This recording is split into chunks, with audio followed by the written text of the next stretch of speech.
ராஜராஜ சோழன், ராஜேந்திர சோழன் ஆகியோர் தமிழ் அழிவதற்கும் தமிழ் கலாச்சாரம் அழிவதற்கும் வழிவகுத்தவர்கள் என சோழ மன்னர்கள் குறித்து விடுதலை சிறுத்தைகள் கட்சி தலைவர் திருமாவளவன் பேசியது சர்ச்சைக்கு உள்ளாகியுள்ளது. நிகழ்ச்சி ஒன்றில் பேசிய திருமாவளவன், எந்த அரசன் மீதும் எனக்கு மதிப்பு கிடையாது, எவனையும் நான் பெரிய சக்தியாக பார்ப்பது கிடையாது. அந்த மன்னர்கள் காலத்தில் தான் நாடு குட்டிச்சுவரானது, சமஸ்கிருதமயமானது, இந்துத்துவமயமானது, கோயில் கருவறைக்குள் இருந்த தமிழ் தூக்கி வெளியே வீசப்பட்டது எல்லாம் இந்த பாண்டிய, சோழ, சேர, பல்லவ மன்னர்கள் ஆண்ட காலத்தில்தான். வேள்வி யாகம் நடத்தியவன் தமிழ் பெயர்களை மாற்றி வடமொழி பெயர்களை தங்கள் பெயருக்கு பின்னால் சூட்டிக் கொண்டவன்.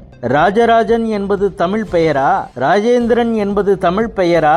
எல்லாம் வடமொழி பெயர்களை சூட்டிக் கொண்டவர்கள், வடமொழியில் மயங்கி கிடந்தவர்கள், வேள்வி யாகங்களில் மயங்கி கிடந்தவர்கள். அவர்கள் எப்படிப்பட்ட மன்னாதி மன்னர்களாக இருந்தாலும் அவர்கள் எம் தமிழ் அழிவதற்கும் கலாச்சாரம் அழிவதற்கும் வழிவகுத்தவர்கள் என்பதை உணர்ந்தவன் நான். எனவே எனக்கு ஆண்ட பரம்பரை என சொல்வதில் எந்த பெருமையும் இல்லை, அதிலே எனக்கு உடன்பாடு கிடையாது.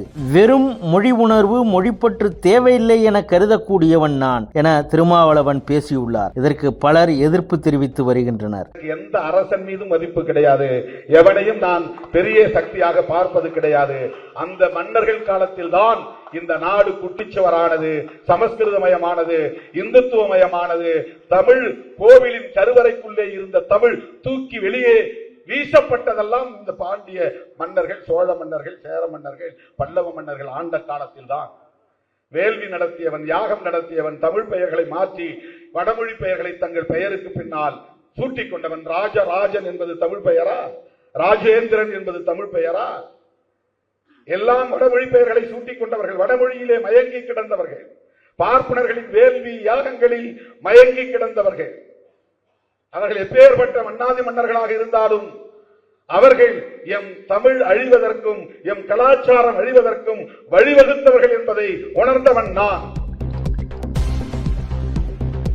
சோழ மன்னர்கள் குறித்த விடுதலை சிறுத்தைகள் கட்சி தலைவர் திருமாவளவனின் சர்ச்சை பேச்சுக்கு கண்டனம் தெரிவித்த அண்ணாமலை வெளியிட்ட அறிக்கையில், ஊழல் நிறைந்த இந்துக்களுக்கு எதிரான இந்த திமுக ஆட்சியின் கீழ் தமிழகத்தில் எது நடந்தாலும் பாஜக மற்றும் சங் பரிவார் அமைப்புகளை குறை சொல்லி அந்த இண்டி கூட்டணி எம்பி திருமாவளவன் இப்போது 10 நூற்றாண்டுகளுக்கு மேலாக பின்னோக்கி சென்று மாபெரும் மன்னர்களான சோழர்கள் மற்றும் பாண்டியர்களை அவதூறு செய்துள்ளார். அந்த மன்னர்களின் சிறப்பான ஆட்சியின் கீழ் தமிழ் மொழி இன்றைய தமிழகத்தின் புவியியல் எல்லைகளையும் கடந்து செழித்து வளர்ந்துள்ளது. இது சோழர்கள் மற்றும் பாண்டியர்களின் பாரம்பரியத்திற்கும் பெருமைக்கும் இழைக்கப்பட்ட அவமானம். திருமாவளவனின் இந்த பேச்சு அவரது ஆழ்ந்த வரலாற்று அறியாமையை மட்டும் வெளிப்படுத்துகிறது. ராஜராஜன் மற்றும் ராஜேந்திரன் ஆகியோரின் பெயர்கள் தமிழ் பெயர்களா என்று அவர் கேள்வி எழுப்பினால், கருணாநிதி, ஸ்டாலின், உதயநிதி மற்றும் கோபாலபுரம் குடும்பத்தை சேர்ந்தவர்களின் பெயர்கள் தமிழ் பெயர்களா என ஒருவர் கேட்கக்கூடும். தமிழ் மொழியில் உண்மையான வளர்ச்சிக்கும் உலகளாவிய பெருமைக்கும்